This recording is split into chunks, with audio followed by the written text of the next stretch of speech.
मोहतरम असातिज़ा इकराम, अस्सलाम वालेकुम। मैं हूँ सिना मुख्तार, स्नोमैन पब्लिशर्स की जानिब से।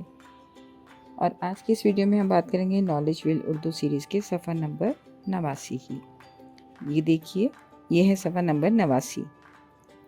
यहाँ लाम का तारुफ दिया गया है। 4 आइकन्स बने हैं: सुनना, बोलना, पढ़ना और रंग भरना। हमें मालूम है कि हम सुनने, बोलने और पढ़ने की, लिसानदानी की जो महारतें हैं उन पर काम कर रहे हैं, और साथ साथ बच्चों से हमें एक एक्टिविटी करवानी है जिसमें कि रंग भरना है। QR कोड मौजूद है टॉप पर पेज के, जिसको आप स्कैन करेंगे तो आप कहानी बच्चों को सुनवा सकते हैं। तो बच्चों को लाम की कहानी सुनवाइए। सबसे पहले बच्चों को लाम की कहानी सुनवाइए। उसके बाद आप बच्चों को बताइए कि कहानी में लाम से शुरू होने वाले अल्फाज कौन कौन से हैं। फिर आप बोर्ड पर लिखिए या फ्लैश कार्ड दिखाइए और बताइए कि ये लाम है। लाम, लाम।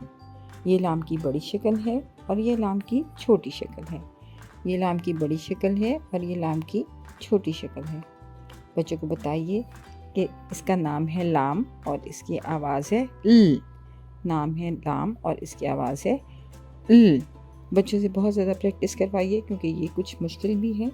तो बच्चों को ये आवाज़ का तारुफ करवाइए और साथ साथ उनसे बहुत सी मशक करवाइए। उसके बाद बच्चों से कहिए कि वो कहानी को याद करें और बताएं कि कहानी में कौन कौन से अल्फाज थे जिनकी इब्तदाई आवाज़ ल थी या जो कि लाम के अल्फाज थे। उसके बाद बच्चों को तस्वीरें दिखाइए और बताइए कि ये लहंगा है, लहंगा, लहंगा।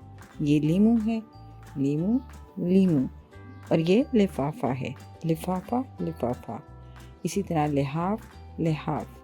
बच्चों को कम से कम 3 से 4 मरतबा आप लफ्ज़ों, तस्वीरों के नाम बताइए ताकि बच्चे तस्वीरों को पहचान सकें। उस पर उनको बताइए कि लहंगा, लिफाफा, लिहाफ और लीमू, इन सब की इब्तदाई आवाज़ है ल। ल लीमू, ल लीमू, ल लहंगा, ल लहंगा, ल लिफाफा, ल लिफाफा, ल लिहाफ, ल लिहाफ। उसके बाद बच्चों को बताइए कि तमाम अल्फाज जो हैं वह हरूफ की मदद से बनते हैं। तो लहंगा, लीमू, लिफाफा और लिहाफ, इनके फ्लैश कार्ड बनाइए। बच्चों को इनके फ्लैश कार्ड दिखाइए और बच्चों से पूछिए कि लीमू कहाँ है या ये क्या है। इस तरह आप लहंगा, लीमू और लिफाफा, लिहाफ जो हैं वो बच्चों को पढ़ना सिखाइए।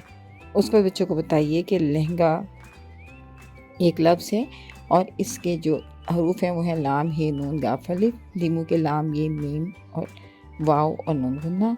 इसी तरह लिफाफा में लाम, फे, अलिफ, है और लिहाफ में लाम, हे, अलिफ, है। तो बच्चों को ये बार बार जोड़ते करवाइए ताकि बच्चे इसको पहचान सकें।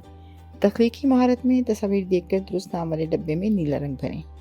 तो सबसे पहले बच्चों से पूछिए कि क्या उनको तस्वीरों के नाम आते हैं। जब बच्चे तस्वीरों को पहचानते हों तो फिर उनसे अल्फाज पूछिए और ये यकीन दहानी हासिल कीजिए कि बच्चों को ये नाम पढ़ने आते हैं। उसके बाद बच्चों से कहिए कि जिस जगह सही नाम लिखा है उस डब्बे में नीला रंग भरें। इस तरह हम सफ़ा नंबर 79 को ख़त्म कर पाएंगे। जब सफ़ा नंबर 79 हम ख़त्म करेंगे तो सफ़ा नंबर 80 पे लिखाई की मशक है। यहाँ हम बच्चों को लाम लिखना सिखाएंगे। तो सबसे पहले वीडियो दिखाइए ताकि बच्चों को लाम की बनावट का पता चल सके। उसके बाद उनसे कहिए कि पेंसिल को नुक्ते आगाज़ पे रखें, तीर के साथ साथ लिखें ये है लाम। पहले लाम की बड़ी शक्ल लिखवाइए, फिर लाम की छोटी शक्ल लिखवाइए। फिर उनको इंडिपेंडेंट राइटिंग करवाइए और फिर जो लहंगा, लीमू, लिफाफा और लिहाफ जो अल्फाज लिखे हैं, डॉटेड हैं, उन पर पेंसिल फेरने को कहिए और साथ साथ कहिए कि जब बच्चे उस पर पेंसिल फेर रहे हों तो उन अल्फाज को आवाज़ बुलंद पढ़ें। इस तरह उनकी सुनने, बोलने और पढ़ने की महारत में इजाफा होगा। शुक्रिया।